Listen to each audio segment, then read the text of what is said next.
The snowstorm had swallowed the mountain whole when everything went wrong. The sky roared with a violent fury, the kind that made even the bravest feel helpless, and the helicopter's tail had already begun to burn. Inside the wreckage, a young woman with trembling hands and blood on her forehead pushed against the shattered door, begging the men outside to run before the flames reached the fuel tank. Her voice cracked with terror as she shouted for him to leave her behind, to choose life over a stranger trapped in a broken machine. But the man, exhausted, frostbitten, and carrying the weight of his own struggles, stood frozen for a heartbeat, knowing that one decision in that moment could mark him forever. If you believe in kindness, second chances, and the power of good people doing brave things, please like, comment, share, and subscribe to Kindness Corner. Your support means more than you know. The billionaire girl's name was Serafina Vale, daughter of the reclusive tech magnate who practically owned half the valley below. She had grown up amidst privilege but also profound loneliness, raised by nannies and guarded by bodyguards, yet barely seen by her own father.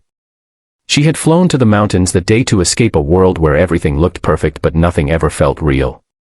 She never expected the helicopter to malfunction midair. She never expected to crash into the snow with flames licking toward her feet. And she definitely never expected a stranger, an ordinary man with nothing left to lose, to appear through the storm and risk everything for her. That stranger was Marcus Hale, a tired single dad from the nearby town of Briar Ridge. He had hiked into the mountains searching for a small wooden box his daughter once buried during happier days. His little girl, Aria, was gone now, taken by a sudden illness that shattered Marcus's world, and he carried, every day, the unbearable ache of a father with empty arms. He had promised himself he would visit her favorite mountain spot once a year. But as the blizzard worsened, he had begun to regret being there at all, until he heard the deafening explosion of metal hitting the ground. Marcus didn't think. He simply ran. Snow tore at his boots, the wind stung his face, and yet all he saw was the wreckage burning ahead and a figure trapped inside screaming for help. He had no tools, no training, and no guarantees. Only the instinct that he could not let another life slip away while he stood by powerless. Serafina had shouted at him to leave her. Flames were rising like the breath of a dragon at her back, and the heat made the snow hiss and melt beneath the metal frame. She believed she was seconds from death. She believed that no one would come for her. After all, she had spent years surrounded by people who only wanted her last name, not her heartbeat. She couldn't understand why this stranger refused to run. Marcus forced open the damaged door with frozen hands that were already bleeding from the jagged metal.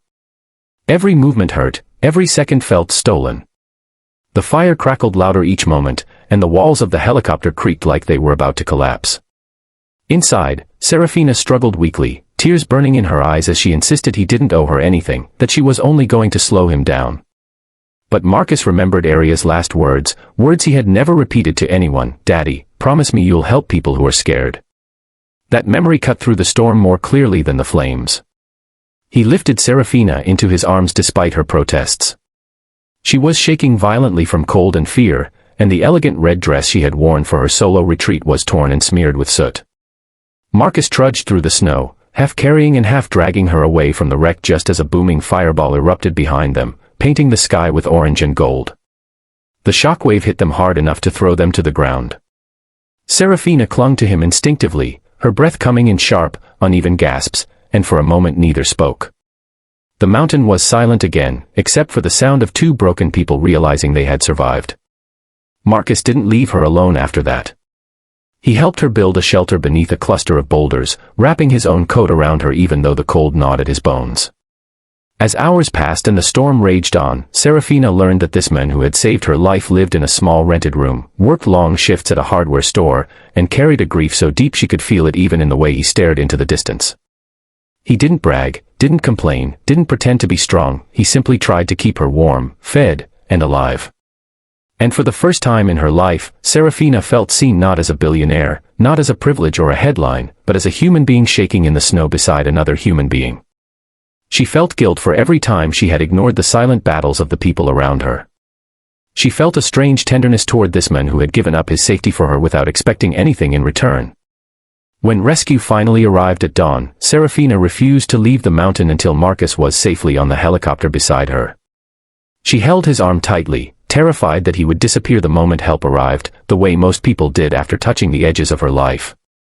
Later, At the hospital, when she learned that Marcus had frostbite on both hands, she quietly cried in the hallway, realizing he had paid a price for saving her. The days that followed changed everything. Serafina visited him, thanked him, offered to pay for treatment, to buy him a new home, to give him anything he wanted, but Marcus always said the same thing: he wanted nothing except the chance to honor his daughter by helping others. And it was in that humility, in that quiet strength, that Serafina found a purpose she had long forgotten she needed. She began funding mountain rescue teams, supporting single parents in Briar Ridge, and inviting Marcus to help her design programs that could truly make a difference. He didn't become her employee. He became her friend. Someone who reminded her to stay grounded. Someone she reminded to keep healing. And both discovered that sometimes, life breaks you only to rebuild you into someone stronger, kinder, and more courageous. If this story touched your heart, please like, comment, share, and subscribe to Kindness Corner.